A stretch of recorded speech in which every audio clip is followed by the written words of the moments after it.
Okay.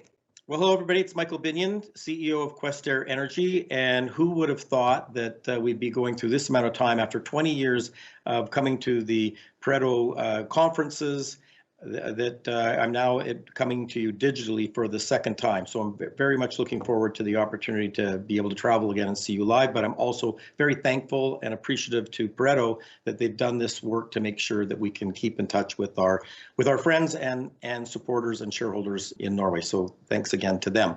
I'm really excited about what's happening for our company as we move towards a full cycle or a circular economy approach to energy. And I think this is a coming and leading edge approach to energy that our company is on top of, and I think we are going, and as I said, I'm very excited about some of the opportunities that we have to actually apply this concept of a circular economy to our projects, and I'll explain more what that means as we go through the presentation. So we'll go through the normal company strategy and our asset overview, corporate outlook, as we always do, but I'll try to work into, as we go through that, to tell you how what we're doing now, I think, is quite a lot different than what we might have been doing as a business strategically even 10 years ago.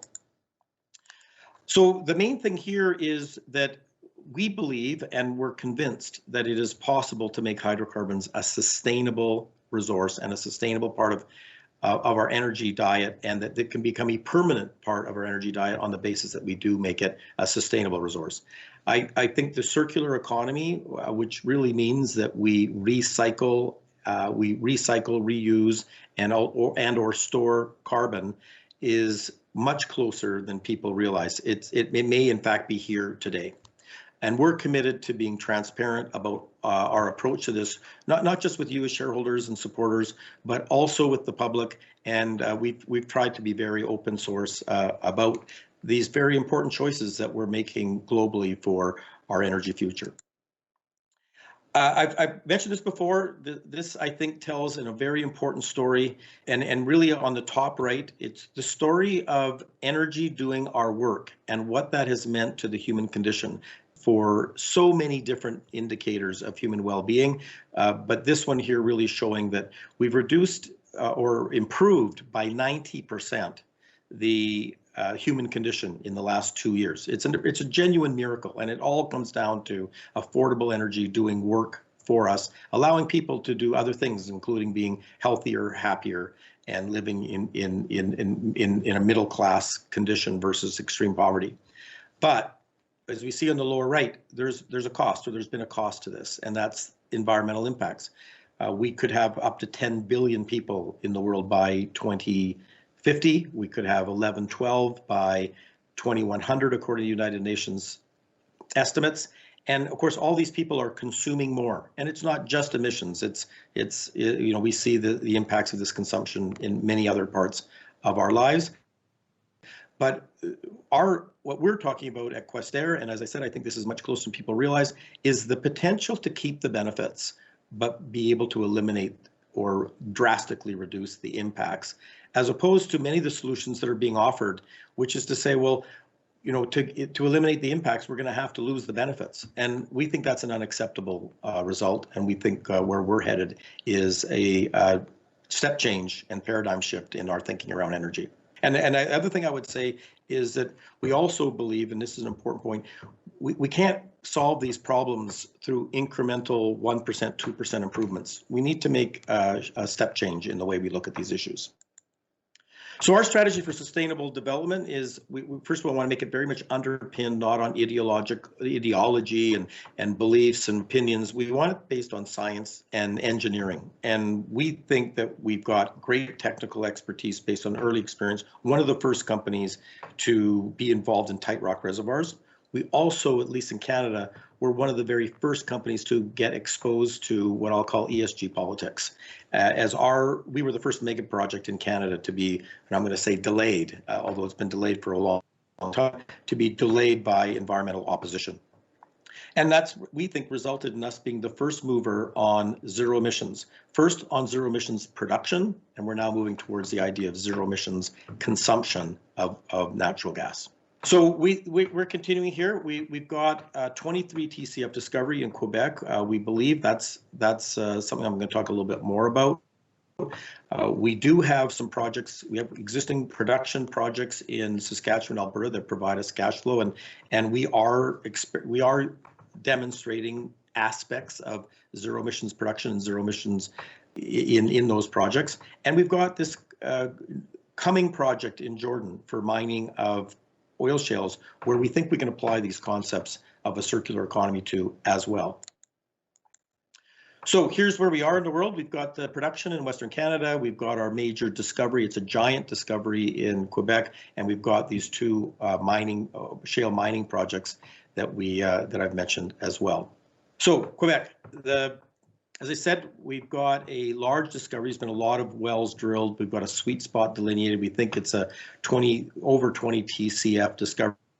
That would make it one of the largest discoveries ever in North America. Be one of the largest gas discoveries in the North Sea as well. We think we've got growing stakeholder support, and we think that's because we are talking about a game changer in the way we produce and consume hydrocarbons. We're evaluating opportunities to achieve those goals, as I said, based on science and engineering, not just belief. And we think that by adding carbon capture and storage, that we can become one of the first circular economy hydrocarbon projects in the world.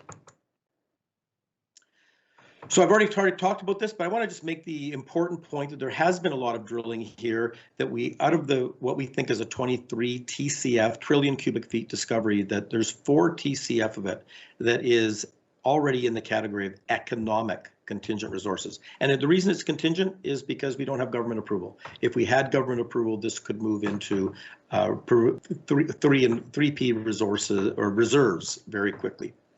We think it's very analogous to the Ohio Utica, which was discovered after us, but as you can see in the bottom right, started being produced in 2013, 2014, and has been dramatic in terms of the production growth. We think something like this could happen in Quebec too, if we have approval to move forward. The other important issue here is that in Quebec, we have premium pricing. There's no gas storage in Quebec. There's no competition other than, say, LNG and gas from United States or Western Canada. And so we receive at least $1 a gigajoule premium price in Quebec compared to Alberta or compared to United States. And we think that obviously makes an enormous difference to the economics. So, but what's left, we have to get the approvals, and that means we have to secure social acceptability. The government has told us repeatedly that if we have social acceptability, they of course are very interested in economic development projects. So that's the next step. And what do we think is going to get us that social acceptability? It's the game changer of clean tech energy. And our vision is to have the cleanest project in the world, join the circular economy. We're targeting zero emissions. And I want to emphasize here, this is not net zero. We're not looking for offsets. We're looking to not generate the emissions in the first place. So zero emissions using hydroelectricity and modern SCADA control systems, but also other environmental impacts reduced as well, or eliminated. No drinking water usage, no toxic chemistry, enormous reduction of trucks and traffic and noise through electrical equipment and the recycling of our water. Ultimately aiming for biodegradable chemistry in our completions by 2030. And we've got an alliance coming together to help us on this. This is not just small Questerre. We've created a alliance partners, major partners in Schlumberger, worldwide known engineering companies like SNC Lavalin, et cetera. Where we're headed to is, as we said, we start with the idea of zero emissions production, but we're now looking at the idea of zero emissions consumption to make this a true circular economy where we reduce, recycle, or store the carbon permanently. And hydrogen is one of the clear ways to do this, is to convert the natural gas, so converting fossil. What I like about blue hydrogen is it's not converting green energy into less green energy. It's converting fossil fuels into green energy. And so if we can store 100% of the carbon or recycle and use 100% of the carbon, this then is increasing the amount of green energy in the world dramatically, but also doing it on a complete zero emissions basis. So we're in discussions with Norwegian technology firms to do this, as well as others. We're excited about the potential to move towards engineering a pilot to prove this in Quebec. And so hopefully more to come on that, depending on how our discussions and engineering work goes.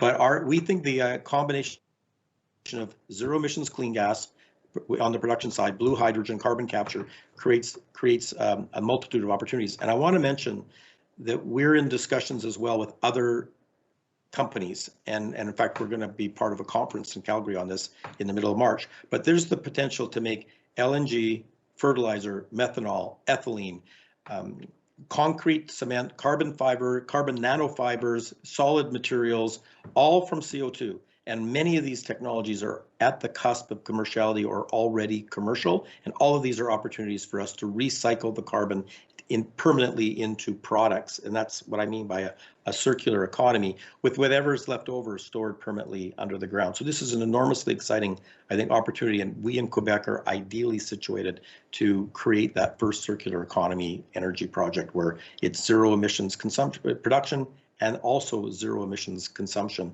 because we recycle and or store the emissions.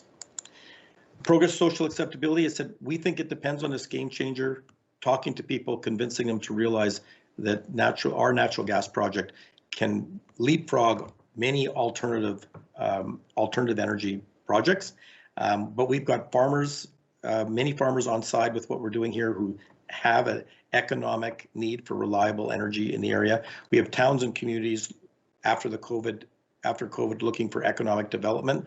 We've agreed, now that we control the 100% of the project, to share 3% of our profits with towns. We're in the process of discussing with Indigenous people about also sharing with them jobs opportunities and also profit opportunities in our project. And so we're hopeful that the polling, which has consistently shown a majority of Quebecers prefer to have local gas than imported gas, that we can take advantage of that large group of people with a new approach to the production and consumption of natural gas to gain our social acceptability. So the outlook right now is continuing to do the work, which is very intensive work, talking to a lot of groups on the ground about our new approach and having them join our alliance to support this. We're looking to, as I said, share the benefits so that there's something in it for people to work with us. And we're looking for engineering and discussions with some of these technology companies about hydrogen, which is, of course, a proven technology already, but some of these other ones I've mentioned as well. And we're working with different PR, GR, and investment firms to identify strategic partners to participate with this. I have to say that I've become extremely energized about this potential. I think it's a world-leading opportunity for our company. And we think that, as I said, for the reasons I said, one of the first companies into tight reservoirs, one of the first companies to be introduced to ESG politics in a negative way, has resulted in us being one of the first, if not the first company, to be committed to this circular economy approach to energy. So just quickly over our other assets in Kakwa. Most of you know this, we've had this asset for a while. It's in an advanced stage of development, delineation, and production. It's quite a large resource relative to the size of our company, but I would say that it's price sensitive, and we're moderating the price of development. We basically drilled almost nothing last year, and that, as you'll see in our finances, I think was a very good decision to preserve our financial strength and balance sheet. We have limited commitments going forward, even with the recent improvement in prices. We think that at current prices, it's probably economic to drill here, but we need to know that those prices are going to last and that we can count on them for a 2 to 5 year horizon, not a 2 to 5 month horizon, for example. So large reserves, large potential for us relative to our market cap, but we're proceeding cautiously. What I would mention, though, and we have an example here of water recycling on the right-hand side, we are testing elements of our zero emissions, zero environmental impact project in Quebec. So we're testing elements of this all the time here, and we'll take advantage of that as we move forward in Quebec. So the outlook here is cautious. We think the value is returned to the project at current prices, but we'll have a cautious approach to it going forward. And we'd also consider a spin-off of this to support what we're doing in our other projects as well. And another big, huge 8 billion barrel potential project in the Kingdom of Jordan. We scoured the world to find what we think is one of the richest, largest potential near surface mineable shale projects in the world. We've done a lot of assessment work on this. It's, again, price sensitive, and we're watching that closely. We're moving forward the assessment engineering of this project, but I would say one of the key things is we're also looking at, can we turn this into a circular economy project too, relative to the reduction, recycling, and storage of the CO2 from this project. So this is earlier stage for sure, but enormous upside, potentially 4 times the size of our Quebec project, for example. And so we're cautiously excited about this as well. From the company, we are being very careful about capital. We've done a lot to reduce our overheads during the COVID crisis, but our focus is really on local acceptability, social acceptability, for what we think is a game changer approach to energy development and production and consumption. And so that's an intensive communications project for us, as well as engineering on hydrogen and converting carbon into different projects. So just a quick snapshot, we have preserved our working capital. We did preserve our credit facility. We have maintained positive cash flow from operations. And so we have survived and lived the COVID crisis, and we're looking forward to taking advantage of that to move our projects and to have the financial capability to move the projects forward that I've talked to you about.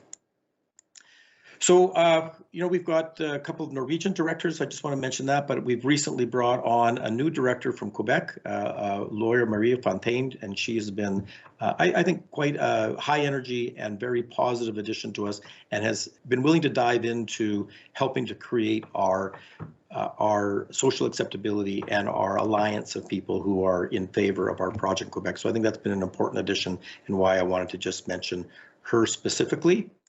And with that, I think I can give you the legal warning that many things I'm talking to you about happen in the future and may not happen. So with that, I'm going to conclude.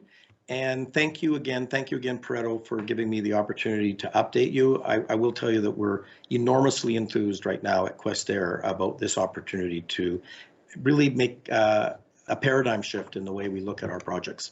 Thank you very much.